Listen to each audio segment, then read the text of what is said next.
Right, real. Buddhism itself is like a science of consciousness. And when you put the two together, it starts to really make a lot of sense. So let's start with our opening prayers. And I'm going to add a little bit new information into the opening prayers and the visualization of this because it's based on science, but we're not going to go too deep into it. So we'll start with the taking refuge in generating bodhicitta. What you want to do is imagine in the space in front of you is the Buddha, and the Buddha is seated in a lotus of light. And the Buddha is the form of the Buddha is like rainbow-like light. If you've ever seen a very brilliant rainbow, we've seen them when we're driving cross country and it's after a rain, and there'll be an amazing rainbow by the side of a mountain, and it's just lighting up the whole place. This is what this rainbow-like light is that you're imagining the Buddha is embodying. And the Buddha is the embodiment of all enlightened beings, all spiritual masters who have been of benefit, who are of benefit to others, all Dharma realizations. So what we're taking is refuge in these enlightened beings, spiritual masters. Their only purpose is to be of benefit, and all of these Dharma realizations. And we imagine that light is emanating from the Buddha to you. And this light coming from the Buddha is in the form of rainbow-like light, like prisms, like a light from a prism coming from the Buddha. And that light is entering into your body, goes right into your body, into all of your cells. And it connects with the biological light that is in every single cell of your body. These are called biophotons. We will get into this a lot more in other classes, but the biophotons are located in the part of the cell that has to do with your DNA. So in Buddhist parlance, that is karma. So the light that is emitting from your cells has to do with your karma. So the light coming from the Buddha is connecting with the light in every cell of your body, and they're both rainbow-like light. That's exactly what they are. They have this spectrum of light. And so you are making this very, very intimate connection with the Buddha, Buddha's light with your light, and you're taking a safe direction in the Buddha's path and the Buddha's teachings and the Buddha and the Dharma realizations and all of the spiritual masters who are helping us. So we will say this once in English, and then we'll do it twice in the Tibetan chant. I take refuge until I am enlightened in the Buddhas, the Dharma, and the Sangha. Through the positive potential I create by listening to teachings and the other paramitas, may I attain Buddhahood for the sake of all sentient beings.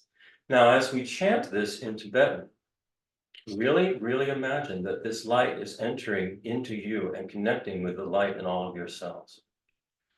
Sangye Jadang Soki Trupnamla Jamchu Bardu Dagni Kyaksuchi Dagi Jinso Gipe Sonamki Drola Benchir Sangye Drupaso Sangye Jadang Sogi Trubnamna Jangchu Bardu Dagni Kyaksuchi Dagi Jinso Gipe Sonamki Drola Benchir Sangye Drupashu. So that is taking a safe direction in the Buddha, the Dharma, and the Sangha. And remember, the Buddha is the embodiment of all enlightened beings. So now imagine coming out of the heart of the Buddha is Buddha Chenrezig. Buddha Chenrezig is also made of light, white light. Buddha Chenrezig has 4 arms and 4 hands. And Buddha Chenrezig represents immeasurable love, immeasurable compassion, immeasurable joy, and immeasurable equanimity, and is emanating this out to all sentient beings. So as you're thinking about Chenrezig and imagining Chenrezig, sort of put him over to, as you're looking at the Buddha, sort of have Chenrezig go a little to the left of the Buddha. So you have the Buddha in the center, and then Chenrezig is over to the left of the Buddha as you're looking at the Buddha. And Chenrezig has his 2 inner hands are of love and compassion. And between those 2 hands, he is holding your beginningless nature, your beginningless, endless nature of consciousness and very subtle material form that has the potential to transform. As a matter of fact, it's transforming constantly, every moment. It's dependently arising due to causes and conditions, moment by moment. Chenrezig is holding this essence of yours in the form of a jewel made of light. It's called a mani jewel, it's blue. And this represents your ability to transform, to change, to grow for the better, to be of benefit not only to yourself, but to all other beings. And Chenrezig is holding this essence of yours between his hands of love and compassion. In Chenrezig's right hand, your left as you're looking at it, he's holding a crystal mala, and he's transmitting through that mala immeasurable joy to you and all other sentient beings, that you will never be separated from happiness that is completely free from suffering. And in his right hand, which is his left hand, which is your right as you're looking at it, he's holding a lotus of light. And this represents immeasurable equanimity, the ability for every sentient being equally to be able to transform themselves, to arise from all of their afflictive and cognitive obscurations and transform into a wonderful being that is a benefit to both themselves and all others. So as we say these 4 immeasurable thoughts, think of Chenrezig in the space in front of you, emanating this toward you and toward all sentient beings. May all sentient beings have happiness and the causes of happiness. May all sentient beings be free from suffering and the causes of suffering. May all sentient beings be inseparable from the happiness that is free from suffering. May all sentient beings abide in equanimity, free from attachment for friends and hatred for enemies. And then you make the aspiration and the wish, may I have the motivation, the enthusiasm, the perseverance, and the wisdom to be able to accomplish this for myself and others. Now emanating out of Buddha Shakyamuni's heart is another Buddha. And this is Manjushri, the Buddha of wisdom. Manjushri moves towards, as you're looking at the Buddha, towards the right, would be the Buddha's left. So Manjushri now is, you have Buddha in the center, Chenrezig to the left as you're looking at it. Manjushri now is to the right. Manjushri represents the wisdom that realizes the nature of reality, the ultimate nature of reality and the conventional nature of reality. We will be getting into this more as we have been in our classes. But Buddha Manjushri's mantra is Om A Ra Pa Sa Na Di. And this again represents your beginningless, endless nature that has the capability of transforming based on the causes and conditions you set forth into an enlightened being. And that transformational process is uncreated, it is beginningless. That process is without corruption or stain. That dependently arising nature is the ultimate reality of what we are. It is not It does not die, it is not reborn. The names that we give to self and phenomena are mere labels, and that dependently arising nature that's beneath those names and labels never changes. It cannot be gained or lost.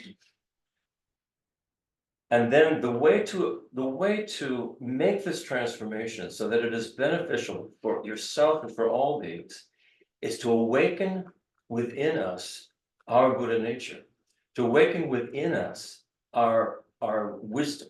So this is what this mantra is about. As we say Oma Rapat Sanandi, and then the final repetition, after the final repetition of the mantra, we will repeat the syllable D over and over, and focus that when we're repeating that D, D, D, D, D, D, D, D, D, focus it right at your heart, and going inwards and thinking that you are awakening your wisdom.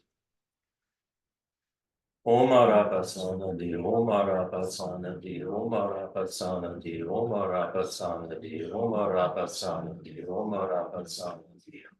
Patsanadi, Om Arapasanadi, Om Arapasanadi, Om Arapasanadi, Om Arapasanadi, Om Arapasanadi, Om Arapasanadi. The Omara Patsana, the Omara Patsana, the Omara Patsana, the Omara Patsana, the Omara Patsana, the Omara Patsana, Marapatsana, D D D D D D D D D.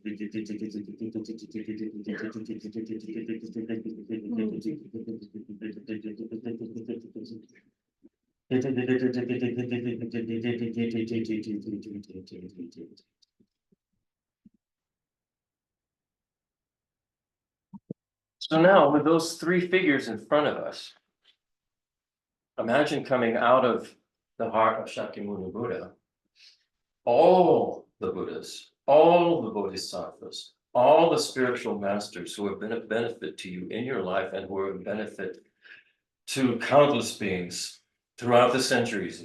They're all there. They're all made of this rainbow-like light, and they're emitting this toward you and all sentient beings surrounding you.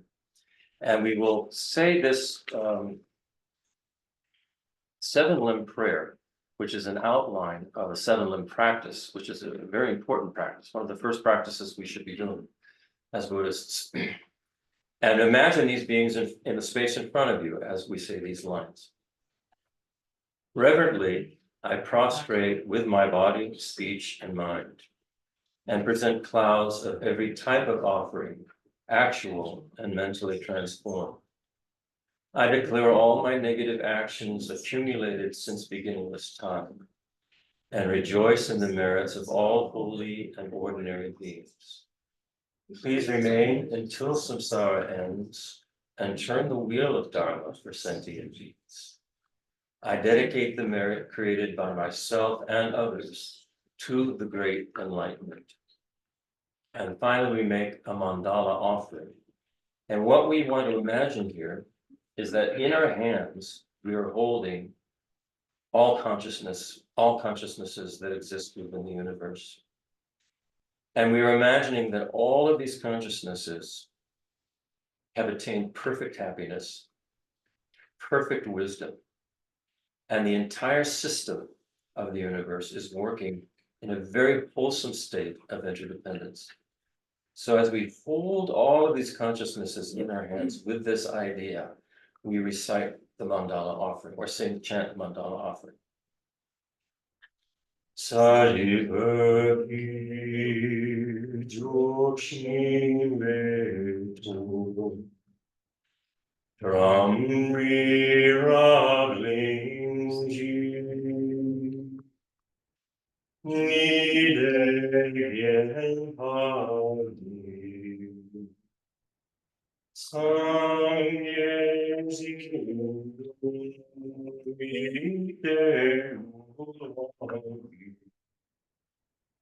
Broken on the shin,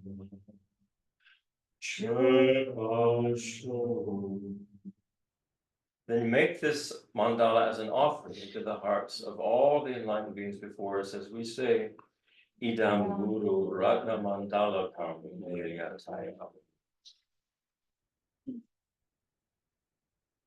So I'm gonna keep trying to do these opening prayers in that kind of a visual form now. Because we'll be talking a lot more about this idea of light, the rainbow light. There's actually a scientific basis for this. And so it now makes total sense to me why they're always saying visualize these enlightened beings in the form of rainbow light. But today we're not going into Western science, which is wonderful. I mean, I'm so happy that our current science is at the level that it's at, because it's really opens up Buddhism in a way that it didn't, 18 years ago when we weren't aware of what was going on in science to the degree we are now. It was just sort of, taking this all by faith, and that because the Buddhist teachings made total sense. So you figure, well, I'm just going to do what they say because the teaching makes so much sense. So today, what we're going to be talking about, we're going back to Nagarjuna's text, and in the text, the next stanza is about Nagarjuna's attendant Ananda, and in that stanza is implied a huge amount of information, and I realized I can't really go to that stanza without talking about this information first. So what we're going to talk about today is called the three vehicles and the five paths. I'm sure you've all heard of the five paths. They're mentioned a lot in even in the visualizations we do. We talk about the five paths, or in the Vajrasattva mantra, ha ha ha ha ho is indicating the five paths. But we're going to get into a little more detail on what these are and what the three vehicles are. So in the Sanskrit Mahayana tradition, there are two vehicles or means by which one can develop the realizations needed to attain liberation from cyclic existence.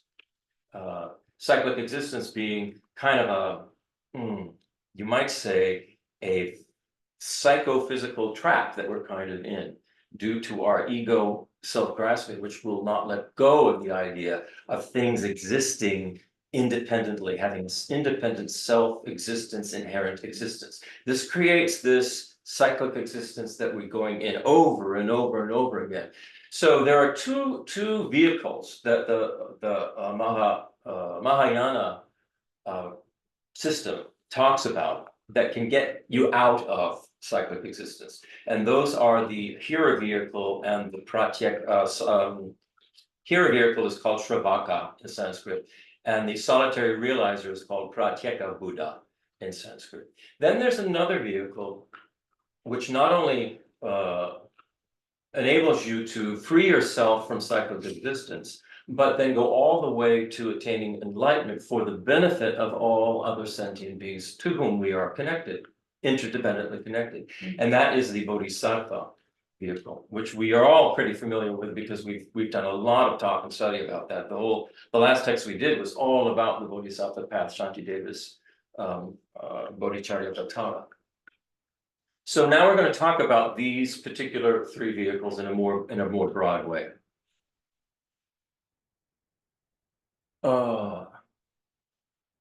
So as I said before, Shravaka means hearer, and this refers to someone who listens to the teachings of the Buddha, hears the teachings of the Buddha, to gain liberation from cyclic existence for their own benefit. It's just basically, I want to get out of here, and how do I do it? And you're not really worrying about everybody else. You just realize that the suffering, you've had it and you want out. So that's what the Shravaka is talking about. And the way the Shravaka does this is listens to the teachings of the Buddha. That's why it's called hearer. Shravaka means hearer. And then follows those teachings step by step, using these five paths that we're going to talk about. Each one of these vehicles uses these five paths, but they use them in slightly different ways. Mm-hmm. So the Shravaka goes through these five paths until they have had a realization of emptiness. They do have a realization of emptiness, a direct one, and it liberates them from this endless cycle, going back into samsara, going back into psychic existence, taking rebirths in various realms, high, low, in between, and just going around in circles. The next one is called Pratyeka Buddha, and Pratyeka means lone or solitary, and Buddha, of course, means enlightened or awakened being. So the Pratyeka Buddha is somebody, should I get this right?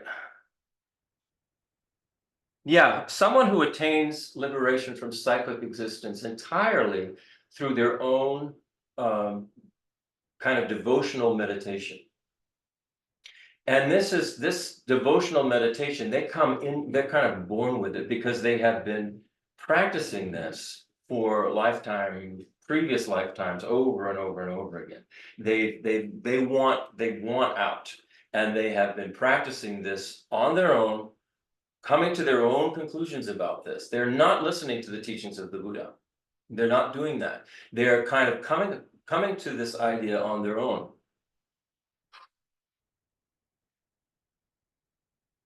This contemplative devotion is a result of their positive potential or sonam that they've accumulated in previous lives.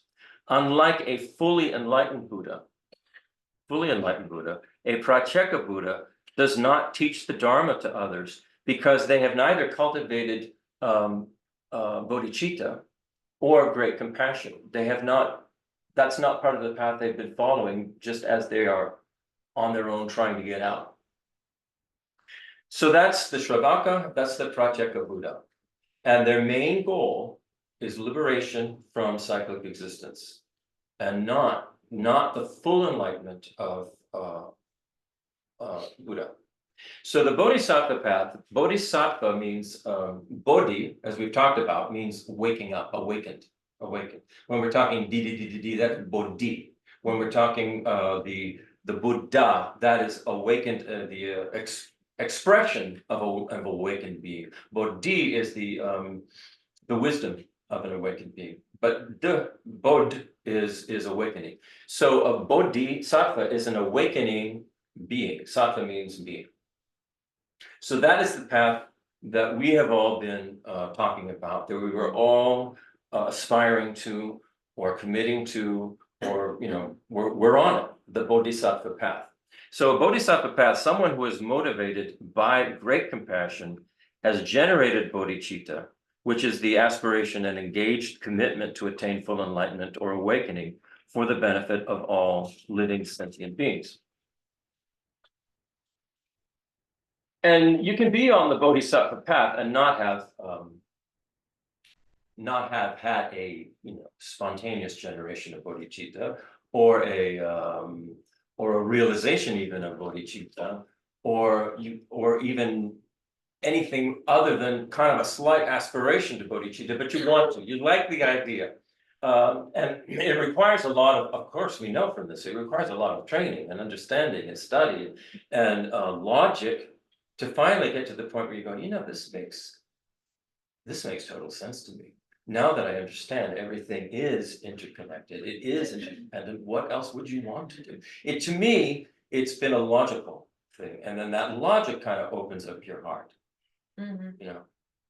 Because of course, the basis of cyclic existence is ego. It's ego, me, mine, I.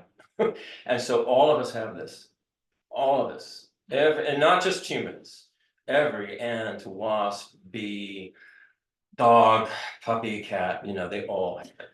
This is what is the root of cyclic existence. So it's a big thing. We're overcoming this, you would call primordial ego, I grasping, to change our view. So it's a process that we're going through.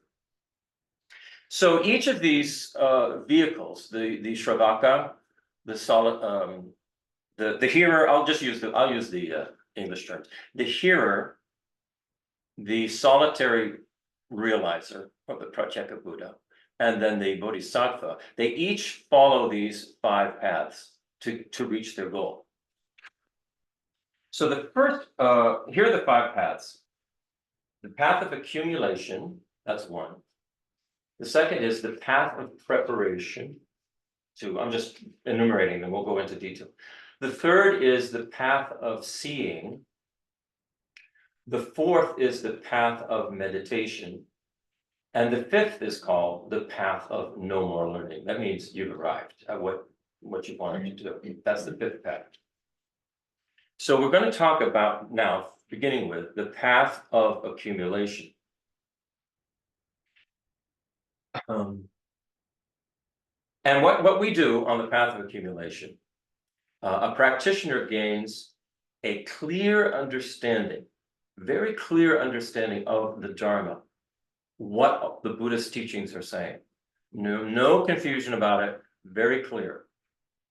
And these are the teachings that are contained in the Buddhist scriptures. It's called accumulation because at this stage, practitioners accumulate great learning of the Dharma and begin accumulating the combination of positive potential and wisdom that leads to the goal of their chosen vehicle. So each of these vehicles, the hearer, the solitary realizer, and the bodhisattva, all have to accumulate positive potential or merit, and they have to accumulate wisdom. And they have to come together in order to get into this. This is the path of accumulation. That's what we're doing on the path of accumulation. I remember Lama Pasang used to joke, and he's right. He says, we're not even on the path of accumulation yet. We're not even there yet. So, I'll now I'm going to tell you what gets you there. What's the indication that you've arrived at the path of accumulation? Okay. When you say you haven't arrived, so you've achieved the path of accumulation, I'm that going label after after the work is done. these things I'm going to tell you. No, there's still plenty of work to do. There's much more work to do. What I'm saying is when you achieve the next thing is when it's done. Never mind. Yeah. Yes. It's kind of like how we count birthdays. You're 1 year old after you've gone through the whole thing, you're one, you know? Yeah, right, You've gone through every 365 days since the last birthday, then you're one, right? yeah. Then we arrive on the path of accumulation when, and I'm going to tell us when. For hearers and solitary realizers, they enter the path of accumulation of their vehicle when they have day and night unceasingly the aspiration and determination to be free of cyclic existence. So that's all they want to do. Unceasingly, day and night. Some of you may be familiar with is it Three Principles of the Three Principles of the Path by Lama Tsongkhapa. He says, when you have day and night unceasingly the aspiration to become enlightened for the benefit of all sentient beings, then no, the mind aspiring to liberation. Aspiring to liberation. Mind aspiring to be free of cyclic existence. Yeah. Mhm. Yeah, that's the one. Then you've entered the path of accumulation. Bodhisattvas, it's slightly different.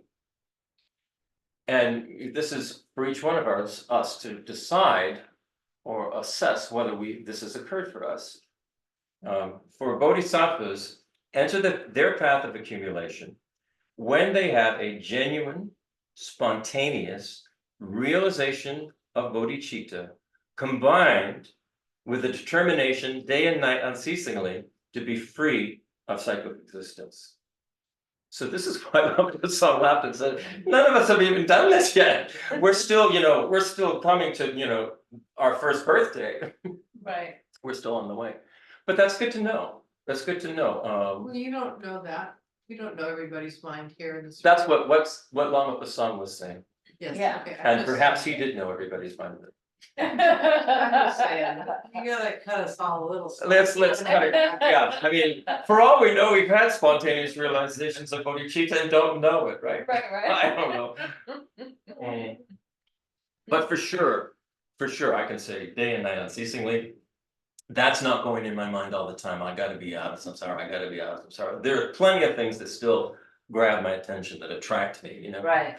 So this is just something for us to be working on and to understand. And as Venerable Robina always says, take the long view. Don't be so worried that you have to get this all done in 3 weeks' time. This lifetime. Yeah. Yeah, because we have forever. You know, On the other hand, do as much as you can. Don't be a slacker. Yeah. It's a fine Exactly. balance. exactly, because the more we do, the more benefit we can be. You know, think of all the people you would wish you could help. I mean, we all have that. And not just people either, other beings that we wish we could help. And wouldn't it be wonderful if we could, if we actually knew what to say, Right. what to do with our kids, with our family members, with our, I don't know, enemies, friends. I mean, it would be great. So that's why we should never lose hope on this. Yeah. Okay, so now that's the path of accumulation. And that's the first thing we have to do. So now we're going to move on to the next path that comes up. Second path, path of preparation. With the path of preparation, the practitioner gains a clear realization of the meaning of emptiness, which is the ultimate nature of reality. So in the path of preparation, we finally get a clear understanding and realization of the meaning of emptiness. The path of what? Preparation. Preparation. Sorry, yeah, Yeah, accumulation. Preparation. Preparation. So remember, accumulation, you're accumulating this merit and wisdom, and you're, working to unceasingly day and night, wanting to be getting out of a cyclic existence for your various reasons, either for yourself or for the benefit of all beings.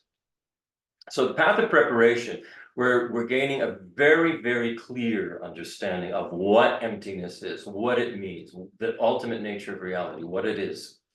So this is attained through the meditative union of what is called calm abiding and special insight, which refers to the meditation techniques of shamatha and vipassana. Shamatha and vipassana. I know many of us have heard these terms, but I'm going to define these terms as the Buddha defined them for these paths. In Mahayana Buddhist practice, shamatha and vipassana are two qualities of mind that are developed in conjunction with one another, kind of in tandem. They work together. With shamatha, one calmly and serenely abides in single pointed concentration on an object of meditation, whatever your object of meditation is.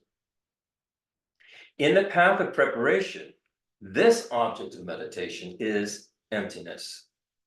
So the object of meditation is emptiness, and you're using shamatha and vipassana to get a very, very clear realization of the understanding of the meaning of emptiness.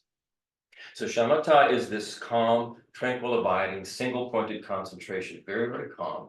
And vipassana is they call it, that's how literally translates as special superseeing. That's how the Sanskrit translates it. Special superseeing, vipassana. And it's called, in English, I've heard it translated as special insight. So that it is this very clear insight into what emptiness is. And this requires a lot of what we're doing right now, studying, listening to teachings, reading, sort of meditating and practicing, doing various kinds of practices. Mahamudra is a great one, Dzogchen, they're great practices. And you can do this combination of shamatha and special insight with those practices as well. In Mahayana tradition, vipassana is defined as insight into emptiness, which is called shunyata, and Buddha nature, which is the innate potential for all sentient beings to become a Buddha. So that's that nature we have, that sort of indestructible nature that can transform. So that the potential is that all of us can become Buddhas if we generate the right causes and conditions for that.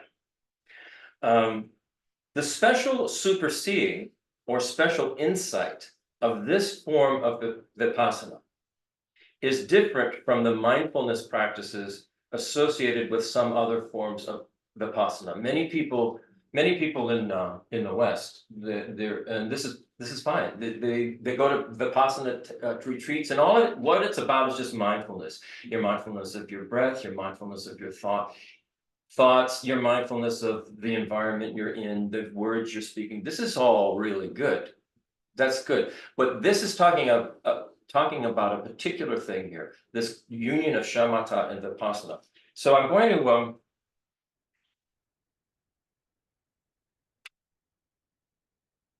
shamatha and vipassana are mentioned by the Buddha as mental qualities that are to be developed in tandem. And this is from the Kimsuka Tree Sutra. This is what the Buddha says. These two qualities have a share in clear knowing. Which two? Shamatha and vipassana, calm abiding and special insight. When shamatha, this is still the Buddha, when shamatha is developed, what purpose does it serve?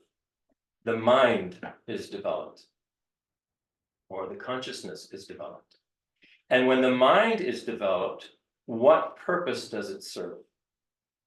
And the Buddha says, passion is abandoned.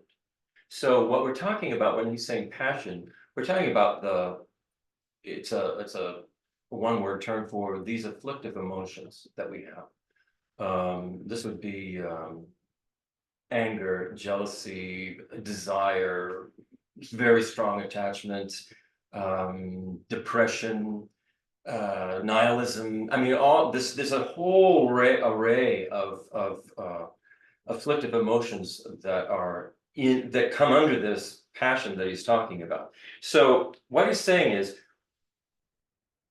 when this calm abiding is developed, the purpose that it serves is that passion, these afflictive emotions, these things that are so disturbing, when this calm abiding is developed, those are abandoned.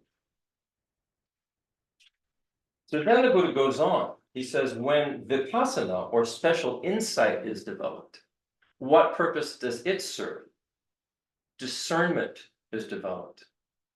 The ability to clearly see what is what's going on, to be able to discern exactly what's happening. So he says, when discernment is developed, what purpose does it serve? And he says, ignorance is abandoned. Ignorance, we're losing our ignorance when we develop this vipassana in conjunction with this calm abiding. So what we're getting rid of is all of these afflictive emotions and these passions, this sort of they take over. We lose our I mean, all of us know this. When we're in the midst of, say we get very, very angry. Well, we say things we really regret, that we never wish we would have said, but the passion of that moment overtakes us. And so the same thing, I mean, all of those afflictive emotions are like that. So the only way to get rid of those is to become very, very stable, to abide in this very tranquil, calm, abiding shamatha, combined with this very, very clear seeing that understands what's behind all of this. What is behind all of my afflictive emotions? This is the point we have to get to. And so what the Buddha is saying, when we can do this, then this ignorance is abandoned. We're developing our wisdom by doing this. So this is what is meant by the union of calm abiding and special insight.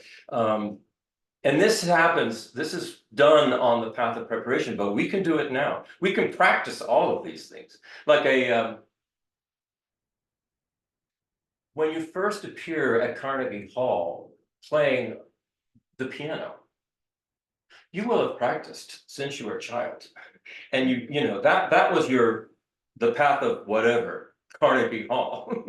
And so all of those years and years and years and years of practice, even as a little kid, all led to that final moment. So what we're saying is we should be doing all of this now. This is all part of getting us to the path of accumulation, then getting us to the path of preparations. It's like Kavita said, it's like a birthday. You arrive at 25 after you've gone through 25 complete years. So this is, that's important to remember. Chris, Yeah, just because we have a bunch of us science nerds here, one of the great metaphors a teacher told me about shamatha, the bringing together of these, was that shamatha is essentially like building the microscope, cleaning the lens, getting the tool ready, and then the slide is what you're analyzing, which is emptiness, what emptiness is, and like putting and then focusing on it. And you got to bring those together. And I was like, oh, I really like that metaphor, because you're developing shamatha, you're building the microscope, you're getting it tuned so that it can see clearly, and then you got to put something under it, right? yeah. Anyway, I like that metaphor, yeah. it was a good metaphor. It worked for me. Yeah. So with shamatha, we're creating which you might say the vessel, this very calm vessel, it's not run by emotions. To be able to, if I don't know, everybody's at a different place, but if you need resource material to develop shamatha or calm abiding,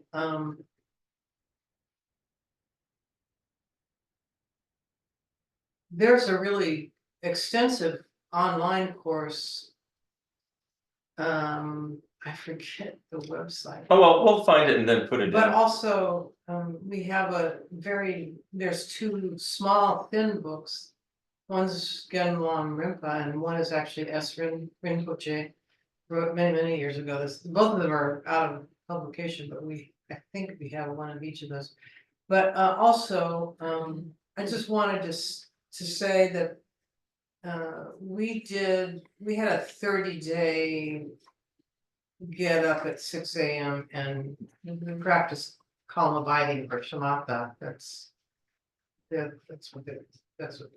Anyway, it's single point. It's basically the single pointed concentration where you at the beginning, when you determine that you'd like to develop this ability, you select a virtuous object. The most commonly recommended one is an image of the Buddha. And then once you select that object for the duration of your training period, which can be years or months, you never change objects. You continue to come back time after time to that same object. And so anyway, I just wanted to mention that in case people weren't familiar, because it is something we could do again.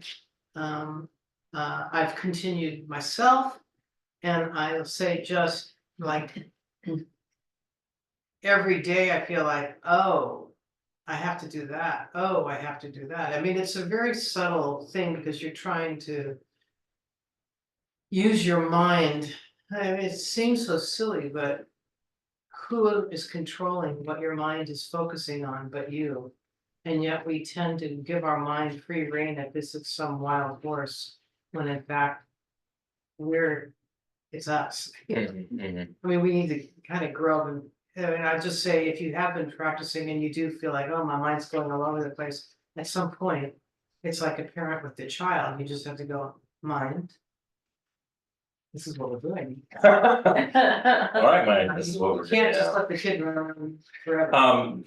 Yeah, that's a very good point. The shamatha, this single pointed concentration, is really something we have to do on our own. We can't really, it's not a group activity, because each one of us has to tame our little wild horse or little wild kid ourselves, and we have to constantly, be doing that, and that's a process.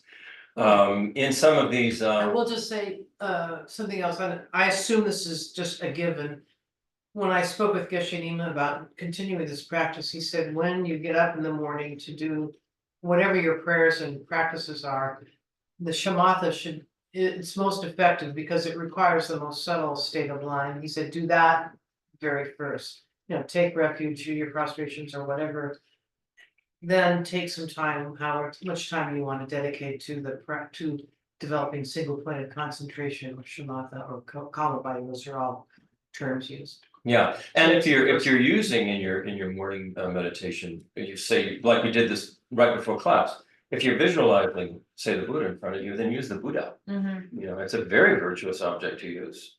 Yeah, they You don't. can't go wrong, you They know? never, yeah, you can't go wrong with the Buddha, but they Um, don't dictate that that's what you. They don't dictate. I think it was, I don't know who it was it Milarepa's It teacher? doesn't matter. Somebody said you could do a log. It doesn't. It doesn't have to be virtuous like that. But the point is, you know, if you're gonna go to all that trouble and spend potentially years trying to visualize internally an object, Make it virtuous. you don't wanna waste your time. Yeah, Because it's, I assure you, it takes a long time. yeah, They say if you do it nonstop with nothing else, every day, probably 5 or 6 hours a day, interrupted by your other prayers, you could potentially achieve calm abiding in 6 months if you were doing absolutely nothing else, had somebody preparing your meals, no contact with the outside world, in a completely quiet, like they go up into the mountains. In the cave. oh, that's gonna happen, isn't it? But otherwise, you know, somebody like me, all I'm doing is getting ready for some time when I can have more closer to those circumstances, so I will be somewhat familiar with. The early morning What I'm is very, dealing with. the early morning is very good. I mean, Kavita and I, basically, when it gets dark, we go to bed. Because it's sort of like a farm around here. So you get up, you know, early. But what I would suggest, and we've learned this from our own experience, is be very, very careful what you put into your mind when you're in bed, like with your computer in front of you. Going to sleep. If you're watching a movie or something, be very choosy. Pick something that you know is gonna make you feel very, very good. What works for us is this wonderful PBS series called All Creatures Great and Small. It has such heart, it's so wonderful. On every episode, you feel good at the end and you go, aren't people wonderful? Aren't animals wonderful? And you know, I think I go to sleep on that, you know, bodhicitta, bodhicitta, bodhicitta. I mean, you could also do other things, but Yeah, you could not watch anything at all, but if you need that, really, so many of us do. I mean, choose something. I mean, you basically, I mean, without going into shamatha too much, you do need to put yourself on a diet in terms of the information that you intake. Yeah. Do not, you know, without, you know, it could be broadly said that all of the external phenomena that we get so spun up about and or attached to, so either we get, you know, righteously indignant or you know, rah, we love this. All those emotional highs and lows, or just that sense of emotionality is a big obstacle if you're trying to develop single pointed concentration. So if you do decide to do that, you also need to make a commitment. This is not just me talking, but you need to make a commitment to simplify your information input as much as you possibly can. You're up, you know, as much as you can. Remember, I mean, what I just read, what the Buddha said is that the result of shamatha is that these afflictive emotions that are, you know, pulling you back and forth all the time are going to subside. So by continuing to engaging in all the things we engage in, and we all know what we're talking about, it's stuff on here, you know, the daily dose of what's going on in the world, who do you like, who do you hate? Right. We kind of need to put a little bit of a lid on that. A big lid, a big. A little bit would be good to start, because we have it's wide open. It's like going on a diet, you know, maybe just work a little at a time. Yeah. Cold turkey. No, a little bit at a time, Yeah. just inch your way towards sanity. So I remember I was making a phone call with Geshe Drapa years ago, and I was talking to him about my practice that I was doing. And what he said in regard to this, in regard to special insight and calm abiding, he said, he's told me, when you get a very clear, and this was, we were talking about emptiness, he said, when you get a very clear understanding of emptiness, then hold that in this calm abiding state. So there's a bit of analysis involved with Vipassana. It's a very clear discernment where you you've done a lot of study, Mhm. and then you're really pinpointing exactly what emptiness is, in your mind, intellectually. And then when you've got a hold of that, then you do this calm abiding, single pointed concentration on that. And this is what he told me. Not that I've been able to do that, but this Yeah. is what he told me. So the realization of emptiness. By the way, just to interrupt, this all becomes highly relevant and totally worth the trouble. Because at the time of your death, that particular skill and having developed it is gonna make all the difference between. In terms of your rebirth. Right. And all this thing. Yeah, they call that So it's- throwing You karma. can't just suddenly come to it at that moment when it is vitally important. Right. Right, we need to be practicing for that moment. I mean, a big part of the Buddhist practice, knowing that it's an ongoing thing, is that we need to be practicing for death. We need to be practicing for the death process and the moment of death. When was it just going to talk about that? There's a Geshe Nin some. Well, we'll see. Yeah. It's either gonna be Geshe Nin or Geshe Tenzin Getsun. Who's going to talk about the death process when they come in December? Is it December? November, December. November, December, December, yeah. something like that, yeah. So that will be one not to miss. Anyway, the realization of emptiness that we attain through the union of shamatha and vipassana is inferential. It's not a direct realization. It's not the direct realization that we're talking about. That it's not non-conceptual. It's inferential. It is based on concepts. So we're still in the path of preparation. And the emptiness that we know in this with using shamatha and vipassana, the combination of the two, the emptiness that we clearly recognize is conceptually based. Mhm. But what we're doing there is on this path, the path of preparation, what we're doing is we're preparing for a direct, non-conceptual realization of emptiness. So we keep doing this and doing this and doing this, preparing for the non-conceptual. So what they're saying is in this path of preparation, we're going to get better and better and better at the union of calm abiding and special insight on emptiness, and we're going to get closer and closer and closer and closer to our birthday when we have a direct non-conceptual realization of emptiness. The day that happens is when you are on the path of seeing, which is the next path. So the path of seeing is the third of the 5 paths. This path marks the moment when practitioners of all 3 vehicles, the solitary realizer, the hearer, and the bodhisattva, all are having a realization of emptiness, a direct, non-conceptual realization of emptiness in this path. On the path of seeing,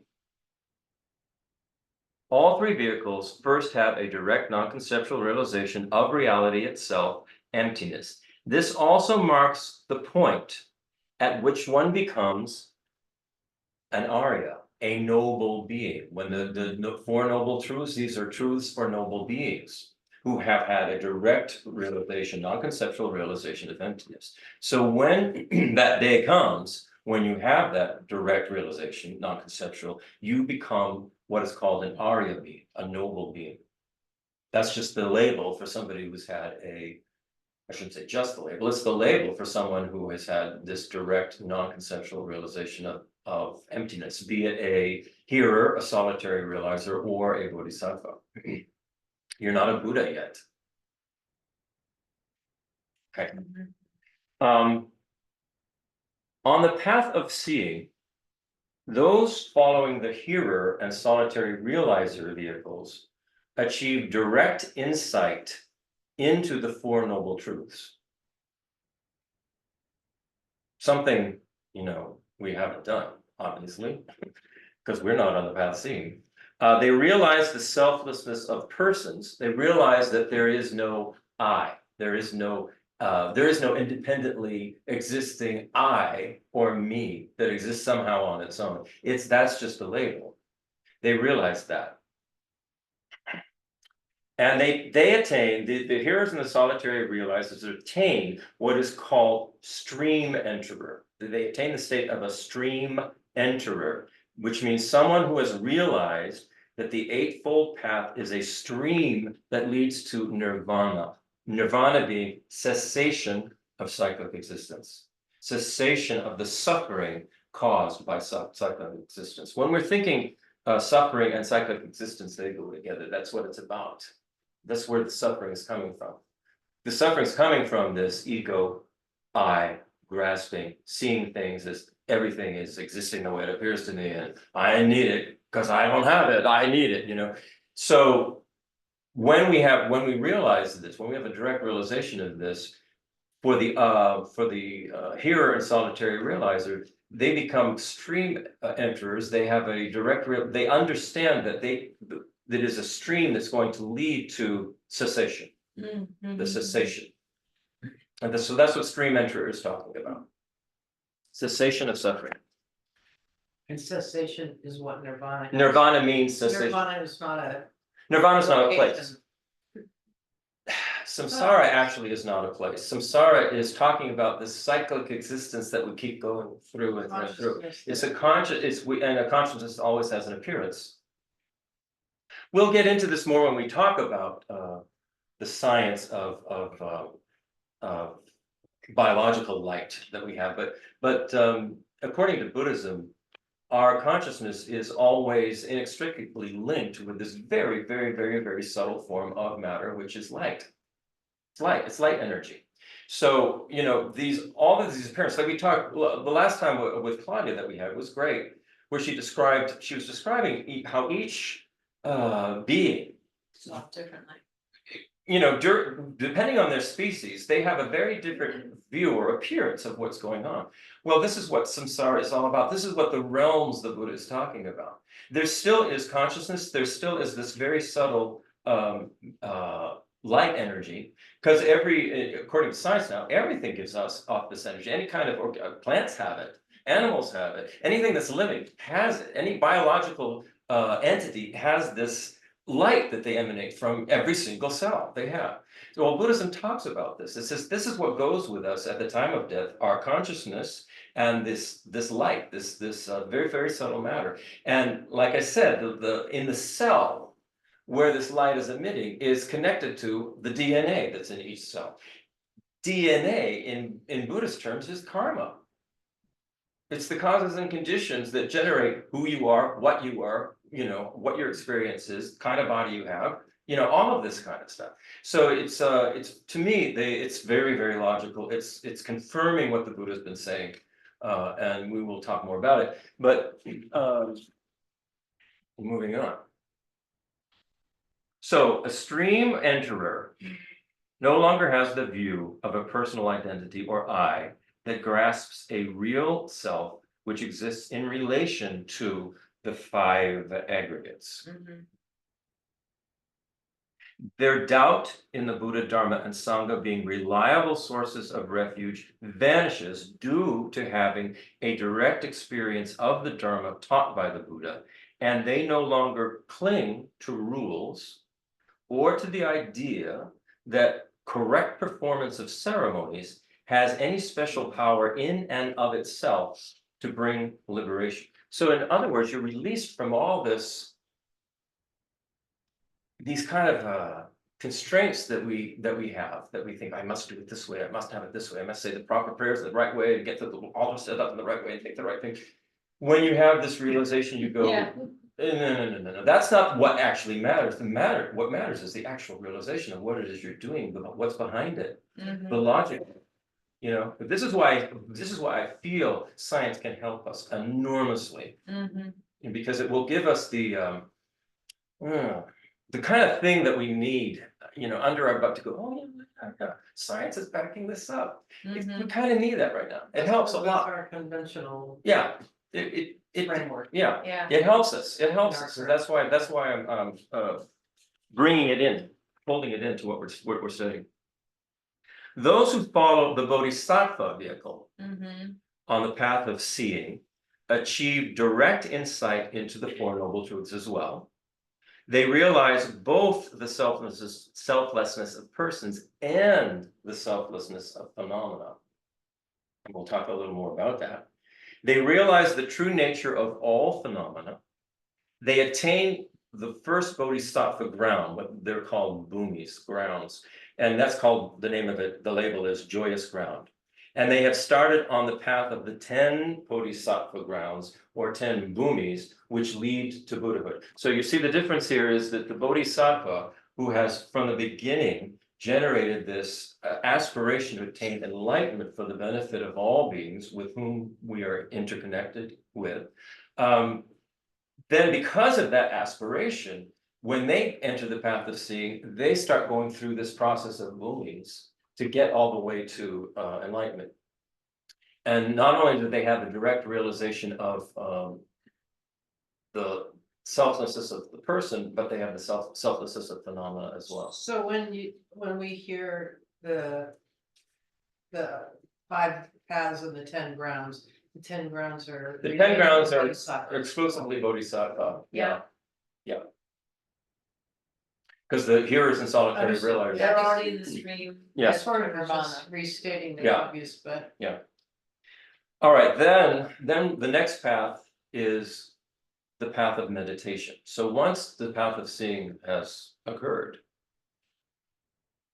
on the path of meditation, one meditates on the truth of emptiness that has been directly realized on the path of seeing. So we're not done. We have to, there are still more subtle things that we have to sort of bring up to our consciousness. Excuse me, because so the path of meditation, that's still pertaining to the hearers, the solitary. Yes, yeah. And Every they're on path, their stream, but they're Mhm. still doing the meditation. each vehicle Still does has all these five. 5 paths, does all 5, Got it. yes, Thank to you. get to their particular goal. The path of meditation begins when practitioners have accumulated enough merit and their wisdom is powerful enough to begin eradicating their innate afflictions, the attachment and aversion that have arisen due to ignorance of the empty nature of reality. So there are still more of these afflictions to, uproot. It's not as if maybe with shamatha we sort of clear out the coarse level of it, but there is a subtle level of these afflictions that still need to be uprooted. Mm. The word for meditation has the same verbal root as that for familiarize, and this path is so called because practitioners mainly familiarize themselves with the emptiness they've directly realized on the path of seeing. On the path of meditation, one continually cultivates and develops greater and greater insights of wisdom that progressively counteract the most subtle level of afflictive obscurations. On the path of meditation, those following the hearer and solitary realizer vehicles overcome the remaining afflictions that are obstacles to liberation from cyclic existence and the attainment of arhathood. I don't know if did we talk about what an arhat is? You mentioned. We talked about Arya being, but an arhat means what is it? I don't know. I think I probably had it down there.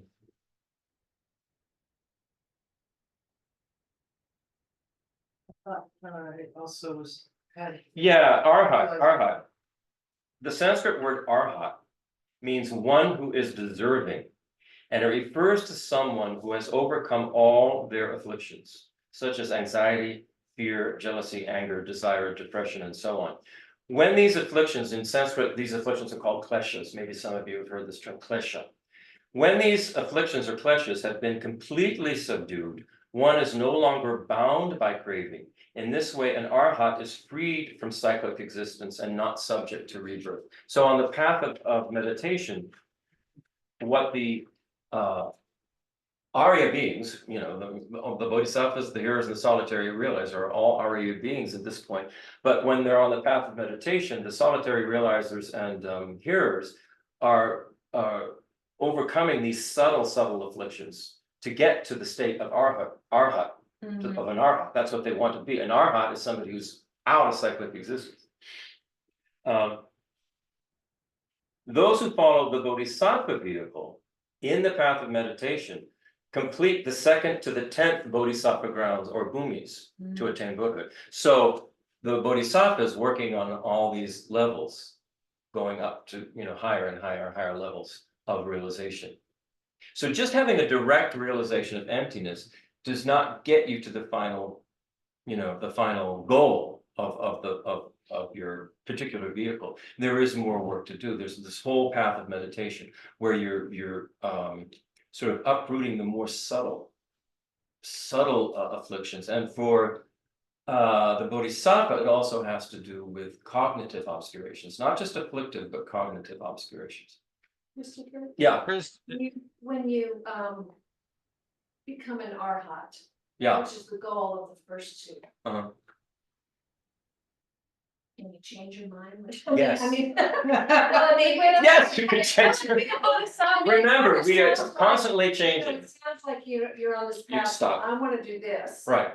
And that's what you're focused on, because you're not really even aware of this incredible compassion of the bodhisattva. It's just not what your goal is. So you get there and go, aha. So what brings in the compassion that would make you continue on to What our teachers always said, and this was a funny image that they would use, but they would say this idea of crossing the sea of samsara to get to the other side. So you're crossing the sea, and all these beings suffering in the sea, drowning, right? And all the problems. So both the bodhisattvas and the arhats get to the other side. They're on the other side. They've reached it. But the arhat is like asleep at the beach. Just sort of going, oh, I've arrived. I reached the goal that I wanted. Yay.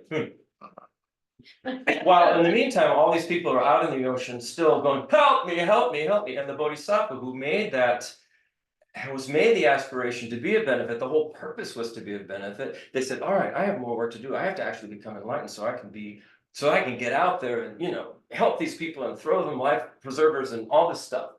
So they say what happens finally is that Buddhas will sort of go up to this arhat asleep on the beach and tap him on the shoulder and go, there's more to do, And they kind of, come to. Because there is. curious about what is that, what internally is that switch? Well, it sounds like. Hard to know, but Yeah. What I can imagine is after a certain point you go, is this all there is? How many cruises? Cessation? Yeah. Yeah. Yeah. And you want that tap before all your good karma's been burnt off. You would want that tap, but yeah, I don't know.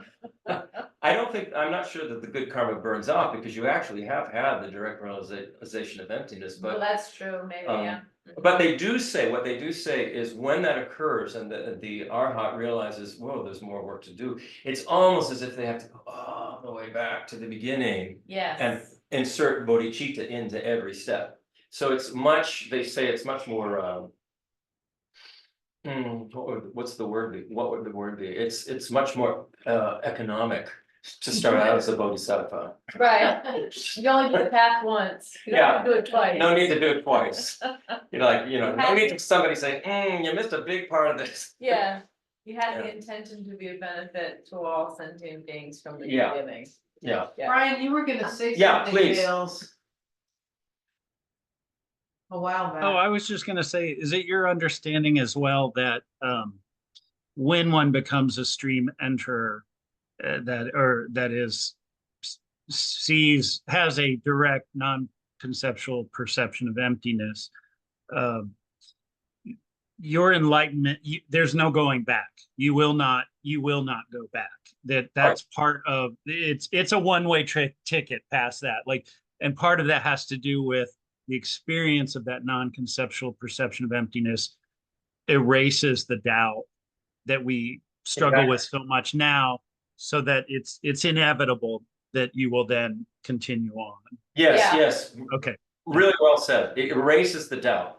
It erases all doubt that we have. You know, the doubt that we have, we go, well, how do I know if I'm having a, you know, a realization of emptiness? Am I just making it up? They say that's not the case. The doubt is No completely doubt. erased. So, No doubt. but you won't, I mean, you can't, of course we have doubt now. Cause we're not there What yet. is a non-conceptual perception? An actual. We need to find out, don't we? Well, this is the whole. Okay, it's like when you taste something, you don't have to involve. Like sugar or You salt. have the taste directly, you don't have to go, oh, this is sweet, you just taste it. It's That's like that. exactly, I mean, it's that's the- exactly like that. That's the metaphor. Which the example of arahat would be like somebody who's achieved everything possibly you could achieve, but still feel like there's something missing, which a lot of people are in that boat. I don't know about. I don't know if they feel like there's anything missing. Because they've got the direct realization at that point, they've had a direct realization, their path was just different. It's just to exit samsara. But the thing about it is, it's just almost static, you know? And that's just not the way things are. You know, the existence is not static like that. Everything is impermanent, constantly moving and changing and growing, and it's this flux. And so it's almost going against, you know, the nature of existence to just go, I've arrived, it's over. Yeah, You know, I don't know, having not done it, I don't know, I can only conceptualize about that. But, you know, logically you go, that doesn't fit in with this whole idea of interdependence and impermanence and the transformative nature of everything that we see constantly. Yeah. Vicky, you have, you know, lived immersed in this in some ways. You have anything to add from your full immersion experience? All I can say is like, since this was like more like culture for me, Yeah. so more than teaching that we are doing it right now by, books and everything. I just learned everything by culture and, practicing every day. Like being kind and compassionate and thinking about others, putting yourself, putting others before yourself. So that's what I feel when I'm going through the teaching. I've lived more like practically, more than, going to a teaching. Yeah, So this is something that we are learning, is something that the monks would do in the monastic, environment. So this is something that I've never done, but I've gone to teachings by Rinpoche's, by His Holiness the Dalai Lama. But more than that, my parents have taught me how to practically apply all those teachings in everyday life, being compassionate, putting others first, before yourself. So I think I've lived more like practically than through readings and. and that is wonderful. Yeah. I mean, you know what, if we could all be raised that way, can you imagine? yeah. Oh my goodness. I can imagine, but. So this is why I feel like whatever we are learning every day, it's very important to put it practically in every day, in every step, Yeah. in every Right. moment. Yeah, Right. The way we speak, the way we do things, thinking about others first. Mhm. I've realized that we have become, especially when I came to America from Nepal. And the way I have lived, it's very individualized over here. So we are thinking about us first, before others. So I think the first step would be thinking about others first, maybe your husband or your partner or whoever's in front of you. Mhm. That's what I feel. No, I think it's wonderful. I mean, that's what a lot of the practices that we're engaging in are trying to train us to do. Yeah. The 7 limb practice is trying to train us Right. to think of others first, Yeah. to stop, all this selfishness, self-centeredness. Right. Yeah, Yeah, No, and even in our Western world, like the paths that you're talking about, stopping at Arhat or being on the path of Bodhisattva. Even so many of our religions, you know, I wanna get to heaven, you know, I mean, I hope you guys do too, but too bad, no, I wanna get to heaven. I mean, it's not, you know, this brings it to a bigger. yeah, And it also sounds to me, and I'm curious, about, because when we're studying, it's very linear. And what I hear you talking about just in the culture, right? I mean, it is linear in the big picture, but it's also, it seems like there's aspects of all the paths of, is that correct, of seeing and Mhm. meditation? I mean, we get pieces of all of it. You do. If we live, If we live it, that way, if we Yes. bring it into That's our right. life, Mhm. rather than. Yeah. Yeah, and as I was saying, this is not, it's laid out in a linear fashion Yeah. for purposes of teaching, but Right. it's not really linear. Yeah. Because we're training in all of this right now. Right. I mean, Dickie's talking about she grew up with Yeah. this. Many of us did not grow up Right. with this. We grew up with this very individualized, I mean, look, independence was the big thing about, you know, we Americans are independent. Yeah. So it's we grew up in a kind of different system, but as we're learning about Buddhism, we're learning everything that's involved in all of these paths. You know, we're starting to incorporate it and think about it. So it's not like chunk here, chunk here, chunk here. But there are signposts. When this happens, you know, you've achieved a particular level. That's why we have the mind training is Yeah. the core of the Buddhism, which is we still have a hope and tool to train the mind Yeah, and do everything that we're learning to get where we want to, which is the mind training. yeah. Mind training is very important. Yeah. And you know, I mean, the Tibetans are going through mind training as families. I mean, they grow up in that culture, like you said. So maybe not the details, Right. and the details are important. Yeah. But I think, you know, Tibetans have a lot more faith than Westerners do, Yes. Yes. because they're born into it. Question, being someone raised in and near this culture, having a practical kind of way of life in this, what are your thoughts on death? So you're being someone who's raised in a different environment than Buddhist culture? Or were you raised, were you not talking about being raised in a Buddhist culture? Yes. Yeah, so what are your reflections of that? On my reflection on how I was raised, or someone who's raised differently. Oh, you were. You. raised it. Oh, yeah, okay. how you were, Yeah, yeah. you. Yeah, What do you think of that? I think, Happy. yeah, I mean, I feel blessed that, you know, I didn't have to go through so many afflicted emotions, because I was, you know, taught how to handle that since I was little. And then, like His Holiness Dalai Lama always says, the basis is the compassion. You know, when you are compassionate, it just helps you to handle any kind of emotions. Like if somebody's being mean to you, then if you are thinking about compassion, think about that person. Okay, he doesn't know anything. He's ignorant. I forgive him. So it makes you feel better, you know, because it makes you forgive that person easily. Rather than like, how can that person say those things to me, you know, and then you being angry about that. So I feel like being raised in that environment, it makes my life easier than so many. I see people who has not brought up in that way. It just makes my life easier, because all the emotions that I'm going through, it's easier for me to have, you know, subside and be calm about it.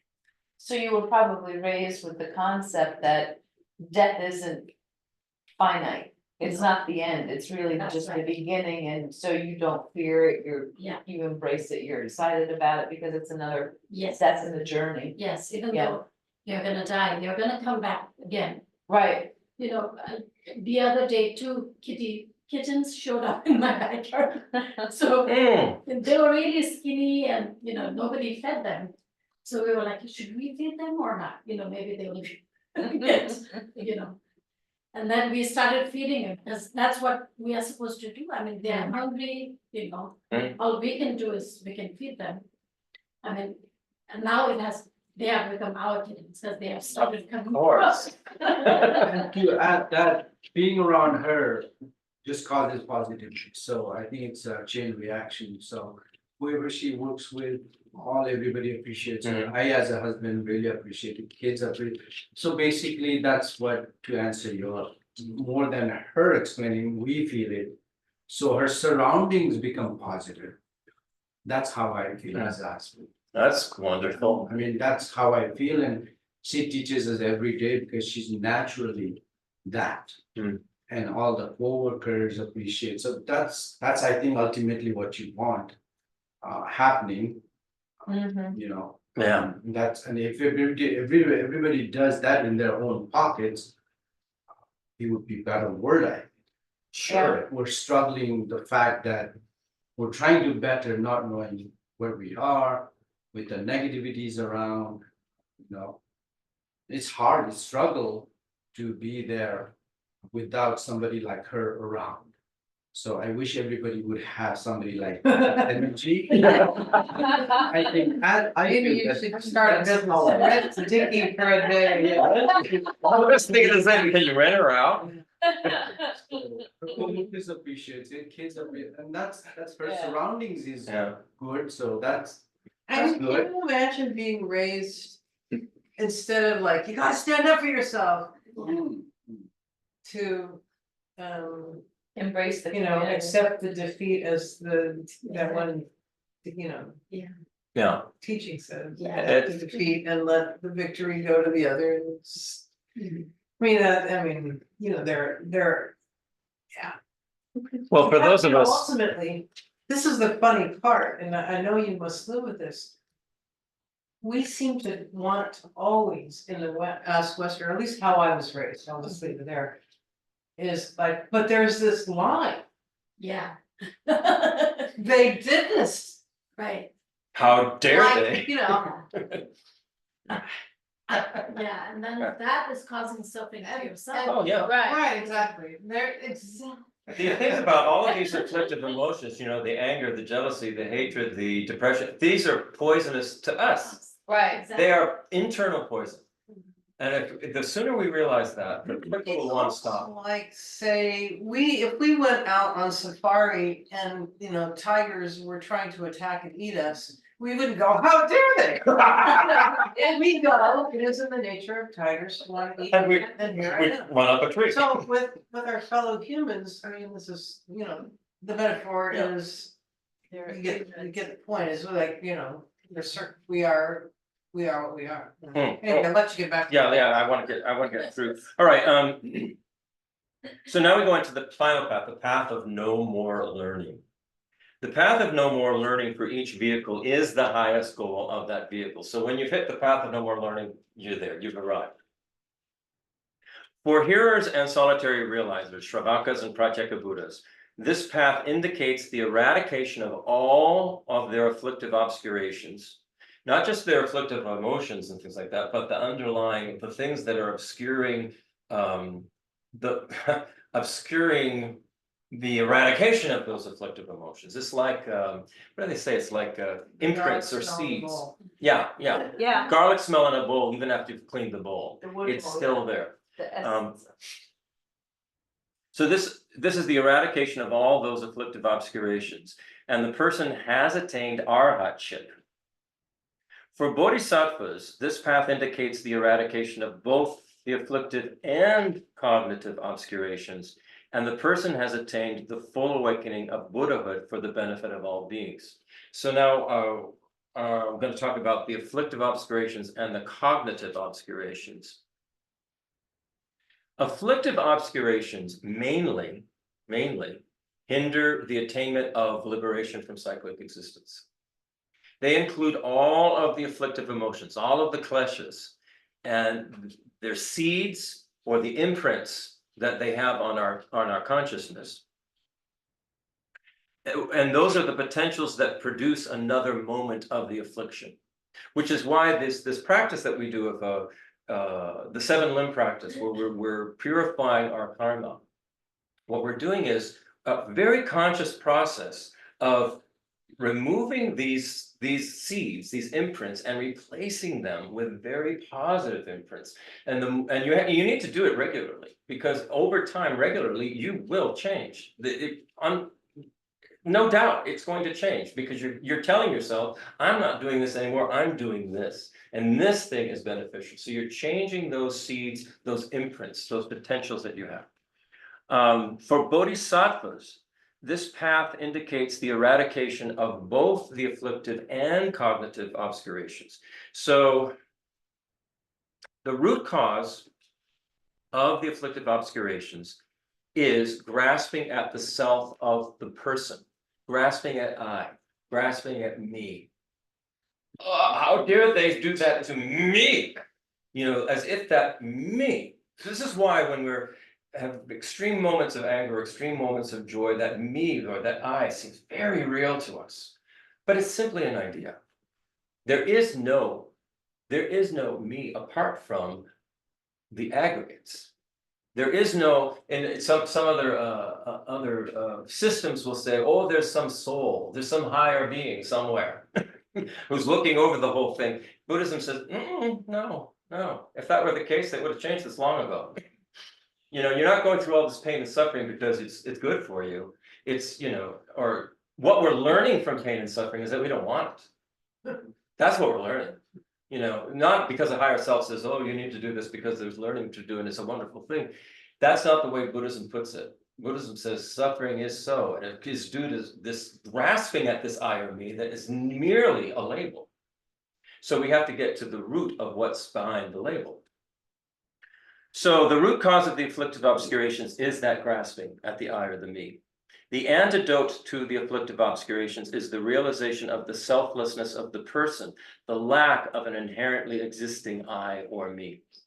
Now we get to the cognitive obscurations, and these are a little trickier. The Shravakas and the Pratyeka Buddhas do not deal with the cognitive obscurations, which is why I think they're asleep at the beach and they get tapped on the shoulder. Cognitive obscurations are the thoughts that involve the belief that subject, object, and the action that takes place between the two are real and exist independently of one another. Cognitive obscurations refer to obscurations that hinder insight into the nature of things as they are and all that exists. These obscurations arise from not realizing that all phenomena are of a non-dual nature, and from apprehending them instead to be various kinds of subjective perceivers and perceived objects. For this reason, cognitive obscurations are defined as conceptualizing what are called the 3 spheres. And now we're going to get into the 3 spheres. And the 3 spheres, they say this is the final thing that is understood, and there's a realization, and this is uprooted, and that's what causes the omniscience of enlightenment. So the 3 spheres are subject or agent, object, and action. For example, consider a child looking at a toy. A child looking at their toy. The child is the subject or the agent. The toy is the object. And looking or seeing is the action. When the 3 spheres are conceptualized or concretized, that is seen as inherently existing, this is a cognitive obscuration. So when you're going, you know, you're looking at your iPhone, and you're going, I'm looking at my iPhone, right? And this iPhone really exists here. And I'm getting all this information. I'm looking at the news. Oh my God, that news, that really exists out there. That, you know, and my reaction to this is a real reaction I'm having. This is this is all taking place at the level of consciousness. not at the level of this, not at the level of the body and the information going between. It's happening at the level of consciousness. This is very, very subtle, and this is difficult for us, obviously, to realize, because it's the last thing before becoming enlightened. So that's a big, big, big, big thing. So Could you use a more neutral thing, like taking a sip of tea? all right. Tea. That's the object. The agent is, the person and the tasting the tea, right? And so the tasting is the action. A lot of my tea. And so the tea is like this inherent, this is inherent tea. It's an inherent taste that actually exists. And I'm an inherent me experiencing it all. So that that like the three separate things, and we're not seeing them, we're not cognizing this as being all a play of consciousness. A play of consciousness and very, very subtle matter, I should add. Very, very subtle light. Like, for instance, when Claudia was talking about a fly. Fly doesn't see this. A fly doesn't know the concept of tea. The fly doesn't taste the way a human tastes. None of those things exist inherently. A fly doesn't have the same kind of brain that a human has, and is not putting it together in this way at all, and doesn't see it in the same way. So the same subtle matter, if you want to put it that way, the same subtle matter, which is just light energy, is experienced in completely different ways depending on what kind of aggregates you have, the kind of consciousness you are, and we don't realize that at all. We think what we're seeing out there is really out there, the way it appears to us. The way it appears to us. That's the big, big thing. There is something there. There is very, very, very subtle light energy, but that's not what we're seeing. So Chris, is that the fact our mind is being created from that? The way we perceive and conceive ourselves is being generated by our mistaken view. Which is a part of that forms a mind, you think? No, mind is synonymous with consciousness. It's synonymous with awareness. We have that beginninglessly. We have this it's just simply clear, and it's aware. That's it. There's no physical aspect to consciousness. The physical or matter aspect is this, what I was talking about before, this very, very subtle light, rainbow light, that is inextricably linked with consciousness from lifetime to lifetime to lifetime, forever. This is the way Buddhism talks about it. But if we could, I don't know, how would you put this? The three spheres would kind of collapse when you realize, whoa, this consciousness has no form, no appearance. It's simply clear, and it's aware, and this very, very subtle energy light is just permeating everything. It's all part of everything. It's not like boom, thing here, action between the thing, there's a thing over there and the action between. Musicians know, I bet you Brian Bales knows this. I know this from playing the guitar. It doesn't happen that often, but No, you're right. there's a point at which I don't feel like I'm playing the guitar, Right. It's just It just feels like it's happening. it's integrated. Mhm. So there's not a separate agent, a separate me, a separate guitar, a separate playing. It's just Only until you're finished and people go boo, or they go, you did that. Does the ego go, oh, well, yeah, I did that, well, I don't know if you remember when I used to go when I was playing in public in the early 2000s. When the applause would come, I would always go, oh, Yeah. even people are polite, they tend to applaud. Well, I know. Anyway. Even if it's unworthy, but I remember feeling like, oh, God, don't applaud. All right, I want to see if I can get, oh, we can't. I felt like I was always imposing. All right, But anyway, since the root, I just wanted to get through this three spheres business, and then we'll have to so stop. riding a skateboard or a bike or golfing, or, Yeah, when golfers are in the driving, whatever, there's just a lot of examples. yeah, We do it all the surfers, they time. get in this thing without, they're one with everything. Is that I believe it's the Chinese like touring like acrobatus group. Yeah, Like that's actually a really good visual example yeah, of this phenomenon. yeah. You see their motions and there's no Integrate. longer thought between action, there's Yeah. pure motion, and Yeah. it's all energetic, Mm. physical encasing. Yeah, They don't have time to think it through, once they're out there. They're just doing it.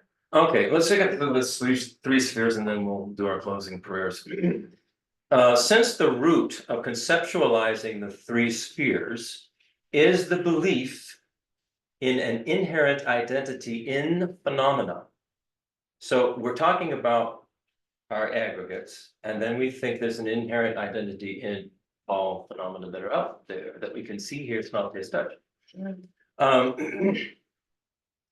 Since the root of conceptualizing the three spheres is the belief in an inherent identity in phenomena, all obscurations resulting from apprehending an inherent identity of self in phenomena, an inherent identity or self in phenomena are cognitive obscurations.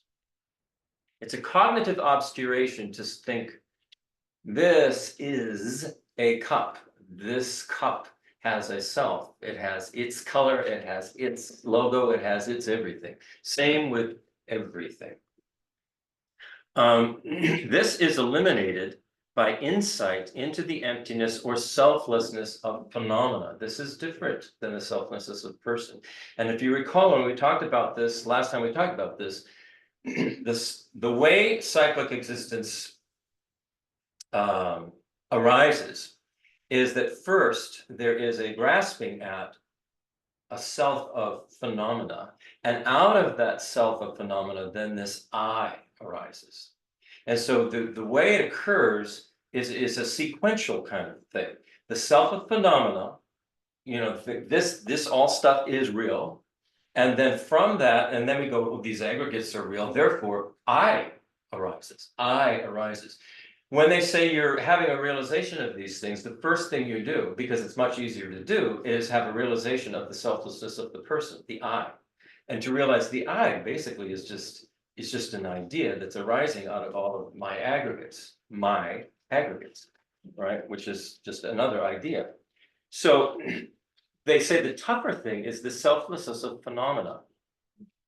And this we have to have an insight into the selflessness of phenomena. This means realizing the emptiness of one, the five subjective aggregates, two, the emptiness of all phenomena that appear as objects to the five aggregates, and three, the emptiness of the actions, sight, sound, smell, taste, touch, thoughts, discrimination, habitual propensities, karma, and awarenesses that occur between the five aggregates and the phenomena that appear to them.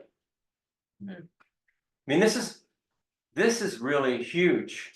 And we have to do an awful lot of that special insight kind of thinking to even approach what's being said here.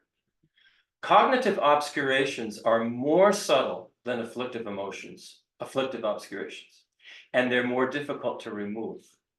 Mainly, they impede omniscience. They prevent beings from directly perceiving both conventional reality, appearances, and ultimate reality, emptinesses, simultaneously. They consist firstly of latencies of the afflictions that remain on the mind stream even after the afflictions and their seeds have been eliminated, and secondly, of the aspect of the mind that continues to mistakenly perceive inherent existence. Only fully enlightened Buddhists have completely eradicated these. So I'll have to leave it there, but that is, the three spheres is a huge,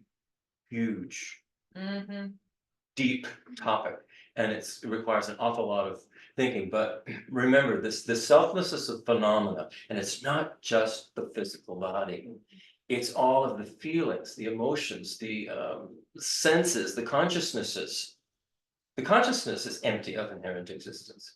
So it's a big thing, and it's something to just stick in our heads right now and go, we're work on that. But to know that that's something to really be, that we need to be focusing our thoughts, our meditations on this, it's huge, it's huge. Okay, we'll have to stop now, because we're over. Thank you. But let's say some just closing, what's the best closing prayer? Don't you, and in all my lifetime, this may never be separated. Yeah, let's do the emptiness one on the bottom of page 2, and then the one on the bottom of page 3, the final meditation. May the view of emptiness, not yet born, arise and grow. May that born have no decline, but increase forevermore. And the final dedication. In all my lives, may I not be separated from true lamas, and so enjoy the splendor of Dharma, fully perfecting the virtues of levels and paths. May I speedily attain the state of Vajradhana, primordial Buddha. Okay, thank you. So we'll finish this up next time, and who knows where else we'll go. All the places we'll go, right? Oh, the things you'll see. The things will proceed. Right. Good job, All right, Brian. any last thoughts? Any last thoughts on from anybody? Nope. See you later, Brian. Nice to teach you, Brian, I like that bread. Okay. Yeah, that whole 3 spheres is a little beyond comprehension at this point, but we need to start talking about it anyway. Well, I saw it being referenced